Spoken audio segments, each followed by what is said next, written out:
입니다.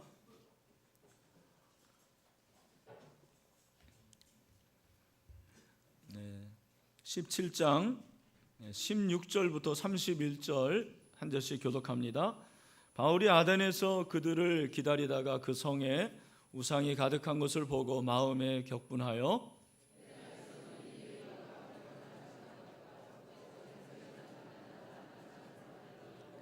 어떤 에피쿠로스와 스토아 철학자들과 바울과 쟁론할세 어떤 사람은 이르되 이 말쟁이가 무슨 말을 하고자 하느냐 하고 어떤 사람은 이르되 이방신들을 전하는 사람인가 보다 하니 이는 바울이 예수와 부활을 전하기 때문이로라.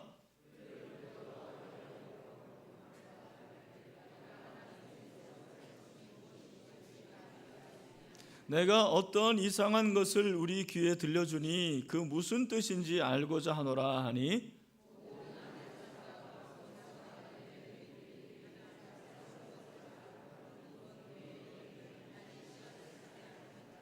바울이 아레오바고 가운데 서서 말하되 아덴 사람들아 너희를 보니 범사에 종교심이 많도다.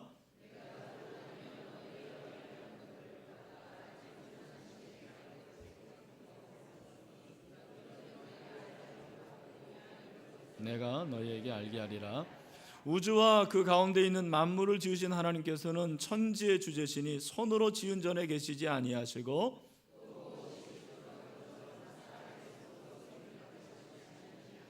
너는 만민에게 생명과 호흡과 만물을 친히시니시 인류의 모든 족속을 한 혈통으로 만드사 온 땅에 살게 하시고 그들의 연대를 정하시며 거주의 경계를 한정하셨으니 이는 사람으로 혹 하나님을 더듬어 찾아 발견하게 하려 하심이로되 그는 우리 각 사람에게서 멀리 계시지 아니하도다.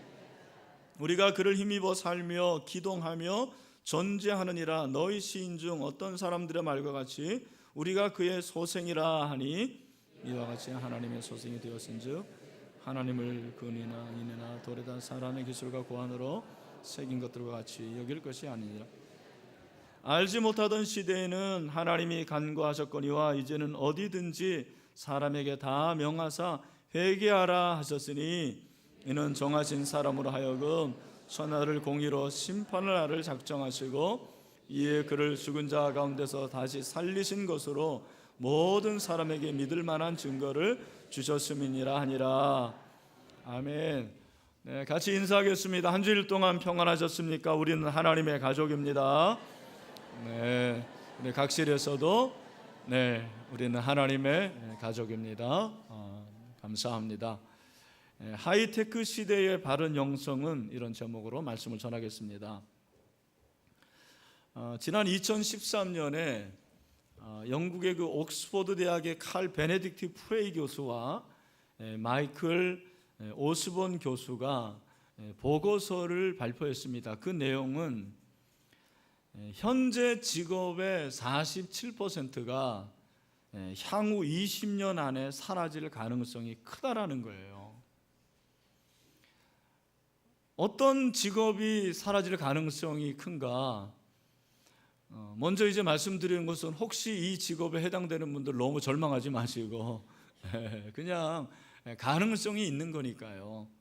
몇 가지가 이제 보니까 텔레마케터, 전화 판매원이죠. 또 화물 및 창고 관련 업무 종사자, 시계수선공, 스포츠 경기 심판, 모델, 캐시어 이런 직업이었습니다. 반면에 사라질 가능성이 거의 없는 직업 1위가 레크레이션을 활용한 치료 전문가, 그리고 헬스케어 부분 사회복지사, 구강 안면연술, 외과 의사, 영양사, 또 외과 및 내과 의사, 심리학자 등이었습니다. 저는 아무래도 목사니까 목사는 어떻게 되나 궁금하잖아요. 성직자 군이 있더라고요. 성직자는 없어질 확률이 0.0081, 그 말은 안 없어진다라는 거예요. 할렐루야. 그렇죠. 예수님 오실 때까지 안 없을 줄로 믿습니다. 목사가 참 좋은 거예요. 근데 왜 이러한 명함이 갈리느냐? 요인이 뭐냐? 하이테크라는 거예요. 하이테크, 고급 기술, 첨단, 위성통신, 광통신, 컴퓨터 등이 인간이 해야 할 일을 대신하는 거예요. 그러니까 직업이 조금씩 사라지는 것입니다. 그러면 21세기에 살아남을 직업의 특징이 있습니다. 프레이 교수의 보고서에 의하면 앞으로 미래에 살아남을 직업은 감성이나 감정을 요구하는 직업이라는 거예요. 감성과 감정. 저는 지금도 그 얘기 기억하는데 하이테크 시대는 하이터치가 필요하다. 그게 맞는 것 같아요. 감성과 감정을 터치하는 거죠. 그러나 여러분, 하이테크 시대에 감성과 감정만으로 인간을 만족시킬 수 있을까요? 아닙니다. 절대로 그럴 수가 없는 거예요. 감성과 감정을 훨씬 초월한 세가 있습니다. 그것이 무엇입니까? 그것이 바로 영성이라는 거예요. 여러분, 본래 영성이라는 것을 한마디로 정의하기는 굉장히 어렵습니다. 그래서 제가 다양한 정의가 있지만 여러분에게 정의 말씀드리지 않습니다. 근데 영성이라는 것은 우리 기독교에만 있는 게 아니고 다른 종교에도 있고 문화와 예술, 테크놀로지에도 영성이 있다고 말하곤 합니다. 그러니까 하이테크 시대일수록 영성이 굉장히 다양하다라는 거예요. 그 다양한 영성 가운데서 올바른 영성이 필요한 거죠. 영성이 올바라야 돼요. 저는 우리 사랑하는 신일의 모든 형제 자매들이 이 하이테크 시대에 올바른 영성으로 영성 있는 경건하는 그리스도인들이 될 수 있게 되기를 주님의 이름으로 축원합니다. 오늘 이 본문은 바울과 실라가 아덴에서 복음을 전한 거예요. 아덴 선교입니다. 17장에 세 가지 선교가 나오는데 데살로니가, 베레아, 아덴 선교. 데살로니가 선교는 고난을 당합니다. 그래서 베레아로 가고, 지난주에 우리가 베레아 사람들 살펴봤습니다. 베레아 사람들은 고상한 사람들이라고 그랬죠. 그래서 하나님의 말씀을 어떻게 한다고 그랬어요? 잘 듣고 날마다 그러한가요? 상고한다. 그걸 뭐라고 그랬어요? 실험한다. 여러분, 한 주일 동안 말씀을 실험하셨습니까? 3부는 대답을 안 하시네요. 실험하셨어요? 네, 하나님의 말씀을 실험하고 그 말씀을 내가 지켜본 거죠. 실천해 본 것입니다. 바울이 베레아에서 복음을 전하는데 데살로니가 유대인들이 얼마나 나쁜 사람인지 베레아까지 사람들을 보내가지고 복음을 전하지 못하게 소동을 하는 거예요. 사람들이 하는 수 없이 바울과 실라를 어디로 보냈겠습니까? 아덴으로 보낸 거예요. 여러분, 아덴 어딜까요? 오늘날에? 그리스의 아테네. 그리스의 아테네입니다. 그 당시 1세기에 예루살렘이 종교의 중심지라면 정치의 중심지는 로마고 학문과 지식의 중심지는 어디겠어요? 아테네입니다. 아테네에 철학자들이 많았습니다. 헬라 철학자들이 다 거기에 모여 있었어요. 바울이 하는 수 없이 계획 없이 아테네에 갔는데 아테네에 가보니까 웬걸 아테네가 엄청나게 많은 게 있어요. 그게 뭐였습니까? 우상들이 그렇게 많은 거예요. 오늘 성경에 그렇게 나오잖아요. 그 성에 우상이 가득한 것을 보았다. 얼마나 우상이 많았는지 기록을 보면 아테네에 있는 우상의 수가 전체 헬라 세계의 우상들보다 더 많다고 그랬어요. 아테네 자체가 완전히 이방 신에게 제사하는 제단과 같다고 그랬어요. 상상이 가시죠? 마치 오늘날의 일본과 같은 엄청나게 우상이 많은 그런 도시였습니다. 그 도시에서 사도 바울이 변론을 하면서 아주 유명한 말씀을 하는 거죠. 그것이 이제 22절의 말씀입니다. 여러분 22절 보세요. 다 같이 한번 읽겠습니다. 시작. 바울이 아레오바고 가운데 서서 말하되 아덴 사람들아 너희를 보니 범사에 뭐가 많대요?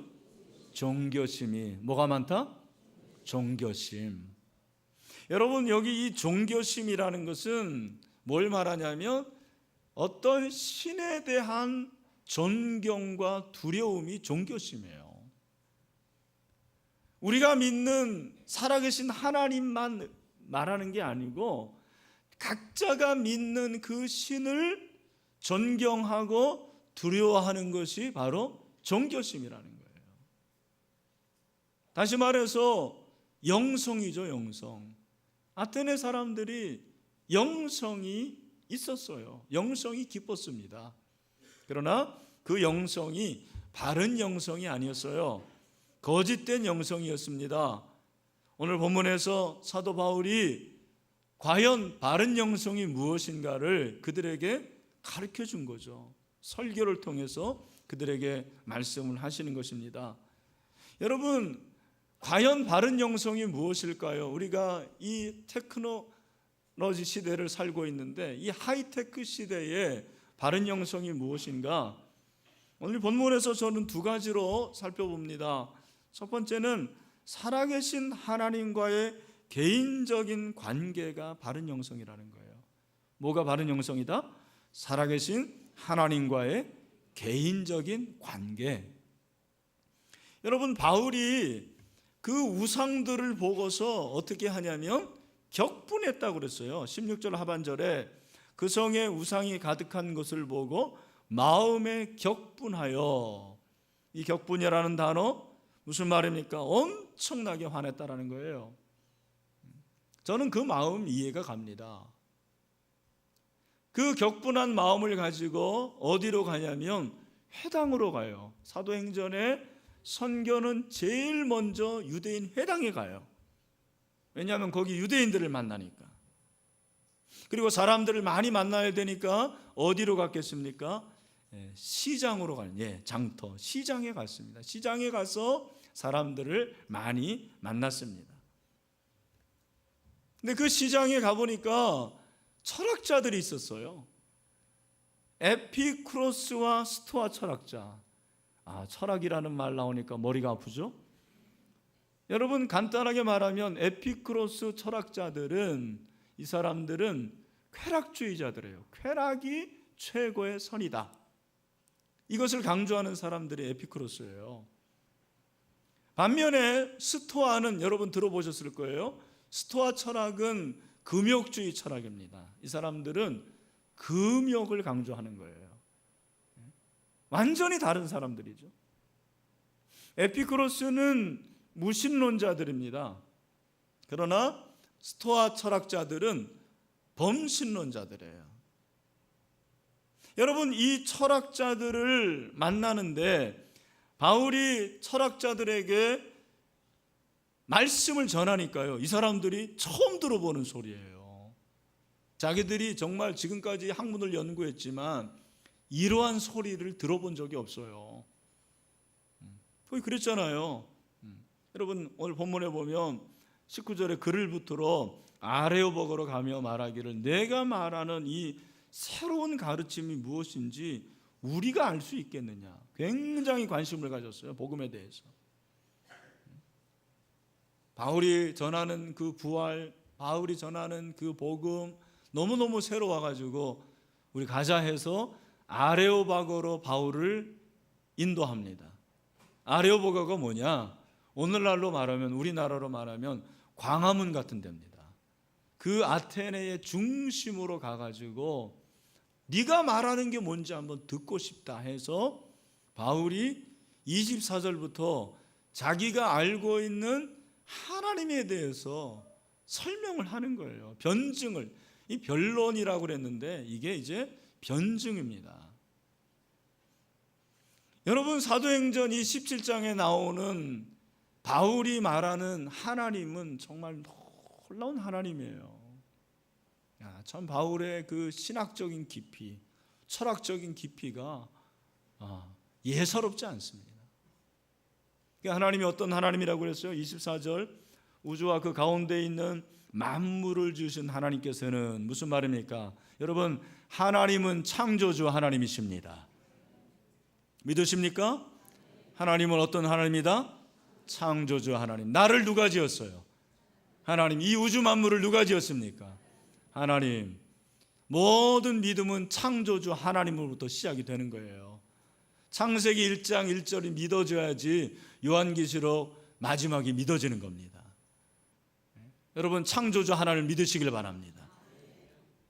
또 하나님은 천지의 주제시다. 하나님은 창조주일 뿐만 아니라 우리의 모든 일생을, 이 우주 만물을 다스리시고 통치하시는 분, 그걸 주제라고 그래요. 주제. 하나님의 주제권. 하나님은 창조주고 하나님은 주제자이십니다. 그리고 하나님은 26절 이하에 보면 우리에게 생명과 호흡과 만물을 친히 주시는 분이라고 그랬어요. 여러분 생명이 지금 있죠? 네, 목숨이 있죠? 그 생명을 누가 준 거예요? 하나님이 준 거예요. 하나님이 여러분에게 생명을 주셨습니다. 그래서 우리가 생명을 가지고 있는 거죠. 또 그 하나님은 27절 뭐라고 그랬습니까? 이는 사람으로 혹 사람을, 하나님을 더듬어 찾아 발견하게 하시미로되 그는 우리 각 사람에게서 멀리 계시지 아니하도다. 아멘. 여러분, 하나님은 멀리 계시는 분이 아닙니다. 하나님은 우리 안에 계십니다. 이곳에 계십니다. 여러분과 가까이 계십니다. 여러분을 도와주시는 분이십니다. 여러분, 이 사실을 믿으십니까? 네, 하나님은 가까이 계시는 분이에요.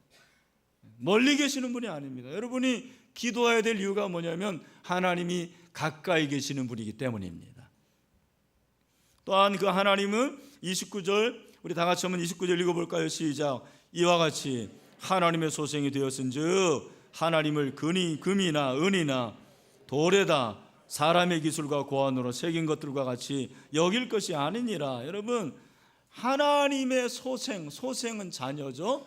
저와 여러분은 하나님의 자녀가 되었습니다. 정말 여러분 하나님의 자녀가 되었나요? 근데 하나님의 자녀는 해서는 안 될 게 있어요. 그 해서는 안 될 것이 뭐냐면 우상을 만들지 말라라는 거죠. 뭐를 만들지 말라? 우상을 만들지 말라. 우리가 하나님의 자녀입니다. 하나님은 보이지 않는 영이신 하나님이기 때문에 그 하나님을 만들어서는 안 돼요. 이게 10계명에 1, 2계명에 있는 거 아닙니까? 사랑하는 형제자매 여러분, 여러분들이 하나님을 만들지 말고 영이신 하나님, 보이지 않는 그 하나님을 경배하고 예배하게 되기를 주님의 이름으로 축원합니다. 보세요. 하나님이 창조주고 주제자가 되시고 하나님이 가까이 계시고 하나님이 생명을 주시고 어디까지 오냐면 31절, 우리 31절 다 같이 올려보겠습니다. 시작. 이는 정하신 사람으로 하여금 천하를 공의로 심판할 날을 작정하시고 이에 그를 죽은 자 가운데서 다시 살리신 것으로 모든 사람에게 믿을 만한 증거를 주셨음이나 하니라. 아멘. 여러분, 하나님은 예수 그리스도를 이 땅에 보내시고 저와 여러분의 죄를 위해서 십자가에서 죽으셨습니다. 그리고 그 예수 그리스도를 내어주셨지만 그 예수 그리스도가 부활하게 하신 능력의 하나님인 줄로 믿습니다. 놀라운 하나님을 말하고 있어요. 정말 그 하나님이 얼마나 위대하신 분이신지, 하나님 얼마나 아름다운 분이신지, 얼마나 놀라운 분인지를 이 짧은 구절을 통해서 신론을 말하는 거예요.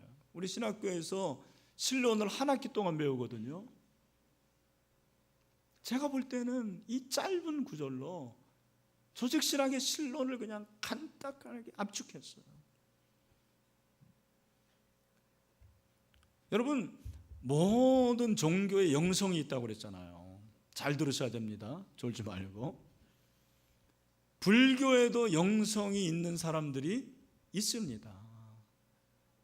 영성이 없는 중들은 땡중들이고, 뭐 달라이라마 같은 사람은 영성이 있는 거예요. 문화와 예술도 마찬가지입니다. 예술을 하는데 제가 이제 클래식을 자주 듣는데 그 장영주나 그런 그 유명한 바이올리니스트들이 연주할 때는요, 이야, 이게 진짜 엄청나구라는 걸 느껴져요. 그게 우리 지민이가 바이올린 조금 켜거든요. 천지 차이라는 거예요. 천지 차이. 이거 참 얘기도 안 하고 이렇게 써서 죄송합니다만, 그게 영성의 차이예요. 제 말은 영성이 다 있는 거예요. 심지어는 테크놀로지에도 영성이 있다고 말을 합니다. 근데 사단이 그 영성을 이용을 합니다. 그러니까 우리 아이들이 이렇게 음악을 듣잖아요. 영성이 있는 거예요. 근데 찬양을 부를 때는 찬양이 안 나와요. 여러분 잘 보십시오. 예수 믿는 사람들도 같이 기도를 해도 어떤 사람은 은혜가 되는 거예요. 영성 있는 기도. 설교를 해도 영성 있는 설교. 차이가 뭐죠? 뭐가 그렇게 차이를 만듭니까? 오늘 그걸 말해주는 거예요. 사도 바울이 여기에 나타난 하나님, 그 하나님을 통해서 말씀하는 게 뭐냐면 우리가 인간으로서 그 살아계신 하나님과 개인적인 관계를 가져야 된다라는 거예요. 그게 영성이라는 거예요. 예배를 드리면서도 하나님과의 개인적인 관계가 없이 예배를 백날 드려보세요. 여러분의 영성이 깊어지는가? 여러분의 영성이 깊어지지 않습니다. 신앙이 그렇습니다. 개인적인 만남, 하나님과의 개인적인 만남.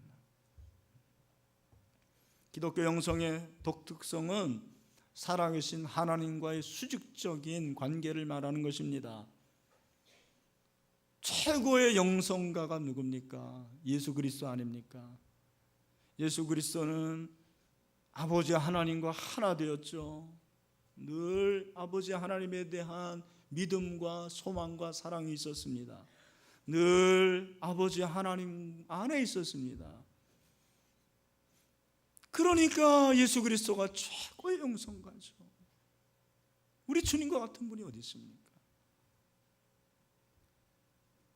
기독교 영성의 특성이 바로 그거라는 거예요. 여러분, 하이테크 아무리 과학이 발달하지만 거기에는 생명이 없습니다.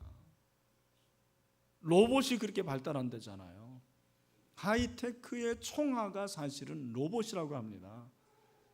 그래서 홍콩의 어떤 회사에서는 로봇을 만들어 놓고요, 그 로봇을 투자 이사회의 임원으로 임명하노라 그래가지고 투표권을 줬다라는 거예요. 우습게 들을 일이 아닙니다. 여러분 이제 직장에서 로봇하고 같이 일할 날이 올 거예요. 친해지시길 바랍니다. 그러나 그 로봇은 하나님을 만날 수가 없어요. 왜? 기계니까. 영혼이 없으니까. 아무리 나이가 어리고 배운 것이 없고 지적인 능력이 떨어지더라도 여러분 그 안에 예수 그리스도가 계시면 예수 그리스도로 말미암아 하나님을 만날 수가 있습니다. 영성이 깊어지는 거예요. 여러분 우리가 하나님과 개인적인 관계를 맺으려면 여러 가지가 필요하겠지만 제가 볼 때는 시간이 필요해요. 시간. 사랑의 가장 좋은 표현은 시간이라고 볼 수가 있습니다. 제가 목회를 하면서 깨달은 거, 돈보다 중요한 헌신이 시간입니다.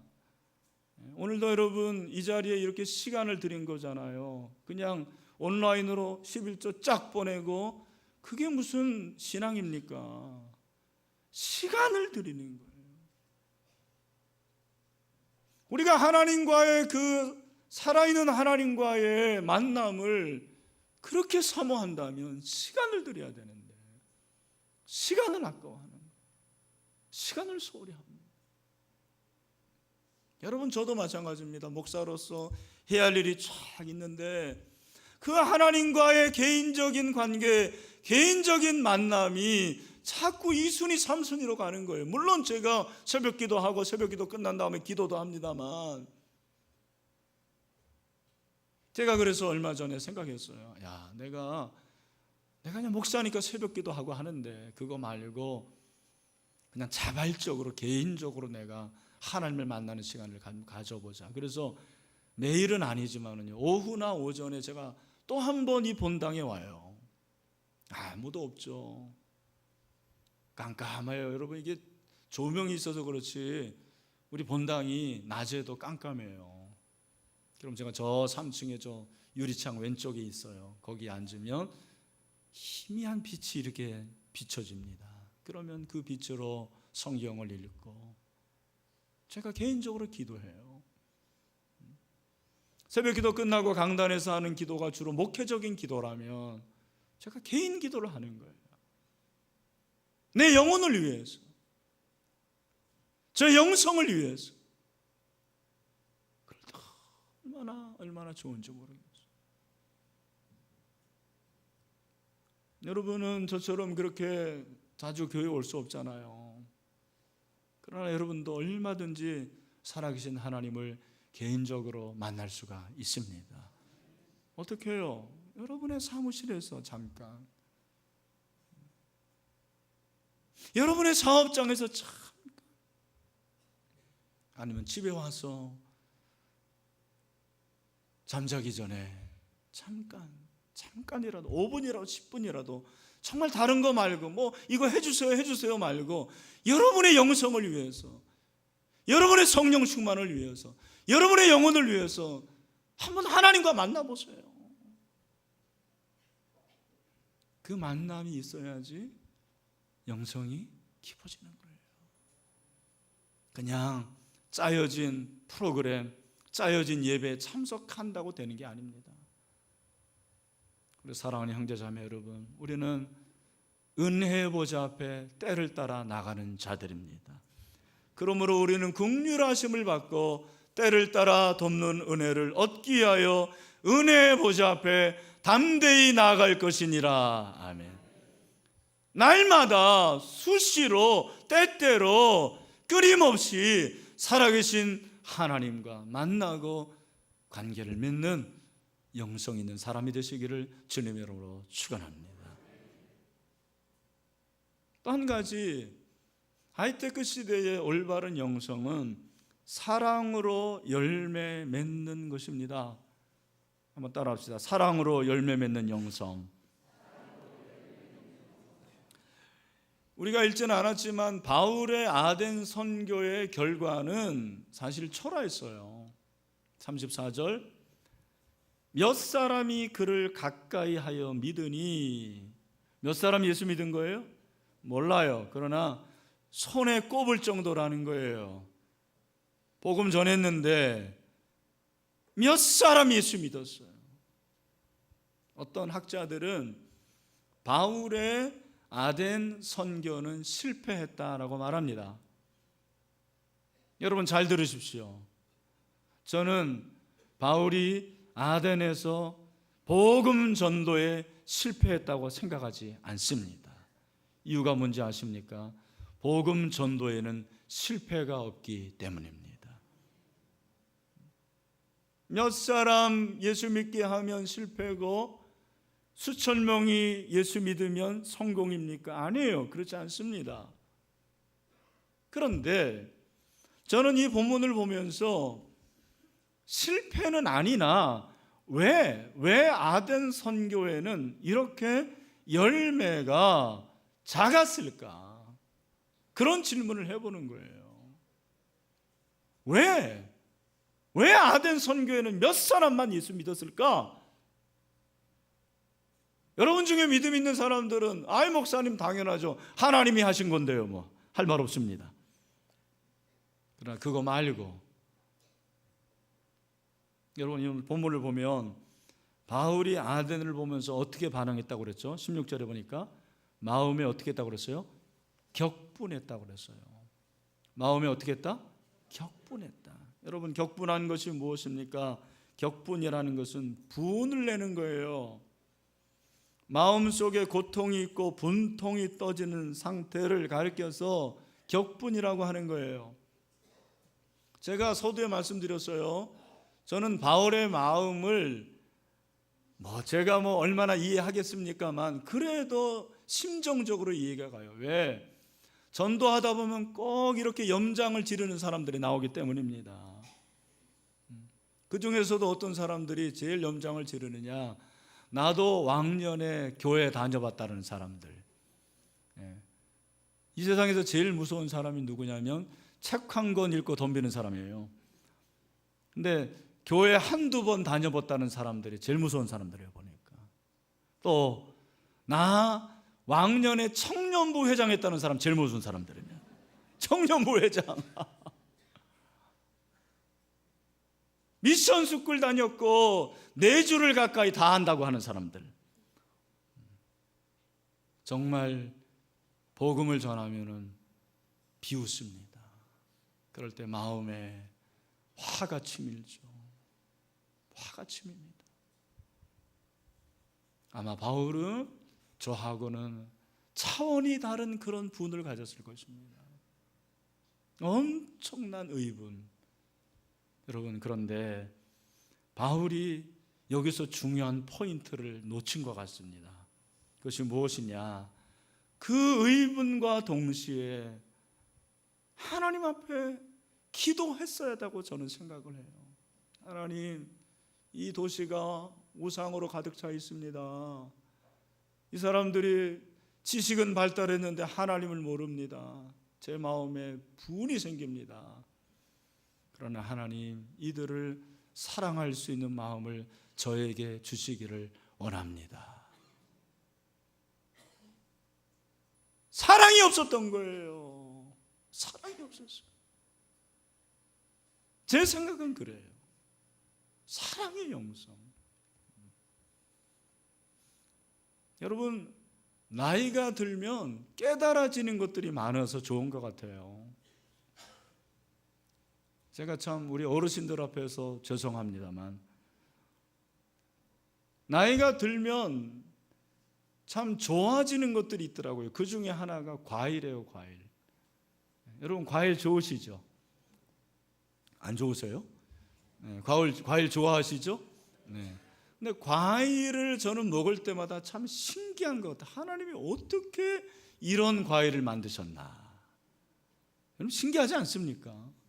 네, 그냥 먹기에 급급하니까 여러분들은.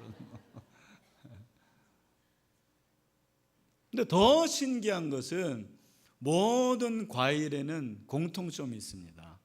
그 공통점이 뭘까요? 예? 씨앗이 있다. 맞습니다. 그런데 또 다른 공통점 제가 가르쳐 드릴게요. 모든 과일은 모양이 둥굽니다. 혹시 나는 세모난 열매 봤다고 하는 세모난 과일, 네모난 과일 본 사람 손 들어보세요. 네. 여러분, 여러분이 알고 있는 과일을 다 생각해 보세요. 다 둥굽니다. 뭐예요? 여러분, 이 세상을 살아가는 데 있어서 열매를 맺게 하는 것은 둥근 거예요. 우리 젊을 때는 똑똑하면 될 것 같고, 비판의식 강하고, 날카롭다 될 것 같죠? 그렇지 않습니다. 사람을 변화시키는 것은 날카로움이 아니더라고요. 부드러움이에요. 부드러움. 물같이 부드러운 거, 둥근 거. 그러니까 열매를 맺지 못하는 사람들은 사랑을 모르는 거예요. 사랑이 없는 거예요. 사도 바울이 갈라디아 5장 22절 23절에서 성령의 열매가 사랑과 희락과 화평과 오래 참음과 자비와 양성과 충성과 온유와 절제니 이것을 금지할 법이 없다고 그랬죠. 사랑이라는 거죠. 성령의 열매도 사랑이라는 거죠. 여러분, 어떤 사람이 정말 영성이 깊다고 생각하십니까? 기도 많이 하는 사람, 아무리 기도 많이 해도 그 입에서 맨날 욕 나오고 남을 비난하는 사람은 제가 볼 때는 영성이 깊은 사람이 아닙니다. 기도는 많이 하는 사람일지 모르지만 성령의 사람은 아니에요. 누가 영성이 깊은 사람인가? 사랑으로 충만한 사람. 사랑으로 충만한 사람. 여러분, 우리가 전도하는데 여러분이 막 말 잘하면 될 것 같습니까? 아니에요. 말 잘해가지고 전도하지 않습니다. 말 못해도 좀 어리숙한데 그냥 사람이 사랑스럽고 잘 이해해주고 그런 사람이 전도를 잘합니다. 똑똑해가지고 되는 게 아닙니다.